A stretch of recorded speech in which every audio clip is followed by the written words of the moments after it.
ध्येयं वदन्ति शिवमेव वहि केचिदन्ये शक्तिं गणेशमुपरेतु दिवाकरं वै रूपै स्तुतेरपि विभासजत त्वमेव तस्मात् त्वमेव शरणं मम दीनबन्धु। जगतर सृष्टिकर्ता पालनकर्ता संहारकर्ता आम महापुरुष भाव में साई लीलाधाम आज की 5 वर्ष हेलाणी यज्ञ अनुष्ठान कर साई दुर्गा लीलाधाम जनवरी मास 26, 27, 28 ये 3 दिन धरी प्रभुंकर विग्रह प्रतिष्ठा होता तापर यज्ञ अनुष्ठान अनुष्ठित होउछि। समस्त जगतर कल्याण पाई ईश्वर कल्याण पाई ये यज्ञ अनुष्ठान उद्दिष्ट एवं ये यज्ञ आज हूँ पूर्णाहुति दिवस संध्या 8 घटिका समय यज्ञ पूर्णाहुति कार्यक्रम करा समस्त श्रद्धालु भक्त मान सहयोग उद्योग उद्दीपना एवं समस्त साहाय्य अनुष्ठान चलुछि। आज मध्याह्न बहुत भक्त मान 5000 लोकंर प्रसाद सेवन व्यवस्था करा जायथिला। सबु श्रद्धालु भक्त मान आसी प्रसाद सेवन करछन्ति। यज्ञ दर्शन करने सहित प्रभुंकर दर्शन करिसेंती मांकर दर्शन करिसेंती। वर्तमान यज्ञ कार्यक्रम चालू रही। मैडम ने परिचय देबे। हूँ कमसा पात्र पेशार जन आईनजीवी साई दुर्गा लीलाधाम चट्टपटना साई मंदिर हूँ सभानेत्री पाखे भी अच्छा उपसभापति तपन कुमार राय। दीर्घ 5 वर्ष है बाबांकर एथर 5म जन्मवार्षिकी 2020 मसीह ये बाबांकर आविर्भाव होता। से दिन ठारू ये समस्त कर्मकर्ता मैंने बहुत परिश्रम करके बाबांकर वार्षिक उत्सव पालन कर जनवरी मास प्रत्येक वर्ष जनवरी मास 25, 26, 27 तारीख 26, 27, 28 तारीख में ये वार्षिक उत्सव पालन करा हुए।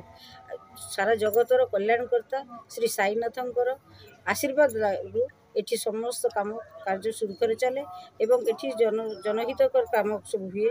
विभिन्न प्रकार काम महिला मान को बहुत सुजोग दि जाए।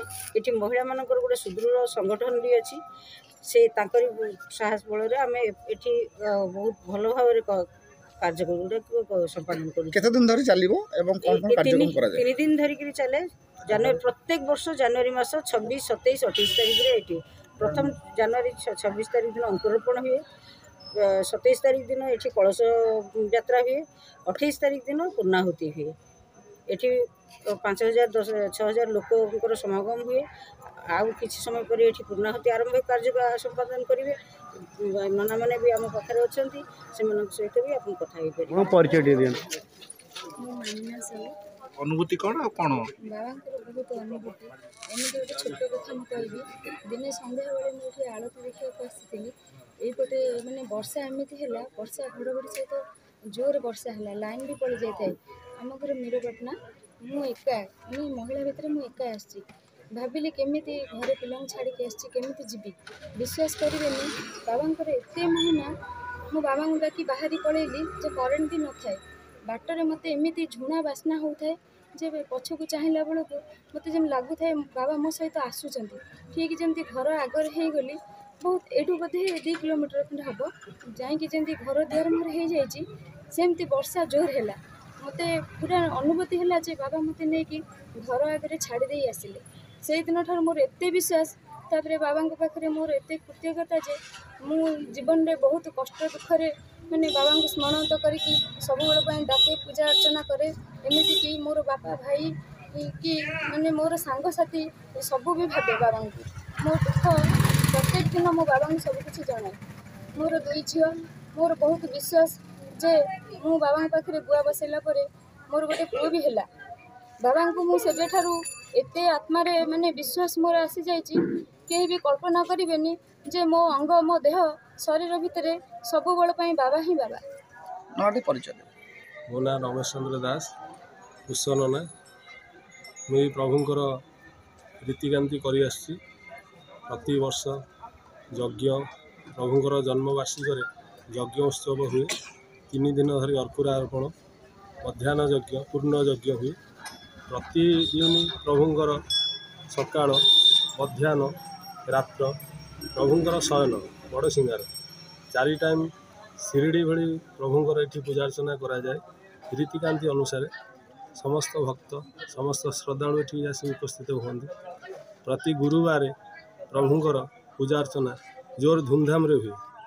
प्रभुंर कृपा अच्छी प्रभु समस्त भक्त मानक भी बहुत साहाय्य कर भक्त सच्चा मनोभाव डाक प्रभु निश्चिंत शुणिए प्रभुंर कृपा अच्छी चौबाड़ी यात्रा कि यात्रा हुए ठाकुर वार्षिक उत्सव हबार अच्छी 2 वर्ष धरिकी कार्यानुष्ठान होता वर्तमान भी होची भी आगू भी हम प्रभुंर कृपा थिले सेमती आगू बढ़ी चलो सबू समस्त विश्वर मंगल निमंते यज्ञ करियछु प्रभु साई बाबा भी कृपा करुचंदी माँ दुर्गा देवी पार्श्व अच्छा समस्त कृपा करती यही चाटरापाटना ग्राम समस्त भक्त समस्त कर्ता भोक्ता समस्तंकर ये जगार उपलब्ध अच्छी प्रभुंर सर्व दैनंदिन पूजा अर्चना करा प्रभु समस्तंकर मनस्कामना पूर्ण भी करुचंदी।